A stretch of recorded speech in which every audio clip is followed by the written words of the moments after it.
మరి ఈ జిల్లాలో అనేక సమస్యలు ఉన్నాయి. కాళేశ్వరం నీళ్లు తెస్తామనుకున్నారు, కానీ ఒక్క ఎకరానికి కూడా కాళేశ్వరం నీళ్లు రాలే. మరి అనేకమైనటువంటి సమస్యల్ని తీసుకొని ఒక్కొక్కటి పరిష్కరించుకుంటూ ముందుకెళ్తున్నాం. పొద్దుగాల ప్రయాణం మొదలు పెడితే ఎక్కడన్నా ఒక మంచి వార్త ఉంటుంది అనుకుంటే ఏ ఊరికి పోయినా సమస్యలే చెప్తున్నారు తప్పితే మరి పరిష్కారాలు చెప్పేటోళ్ళు లేరు.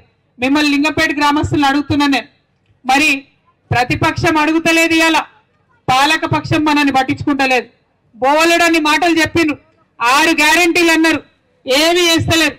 గ్యాస్ బుడ్డి ఇస్తామన్నారు 500కు, ఇచ్చేటటువంటి పరిస్థితి లేదు. ఫ్రీ కరెంట్ అన్నారు, అది ఇచ్చేటటువంటి పరిస్థితి లేదు.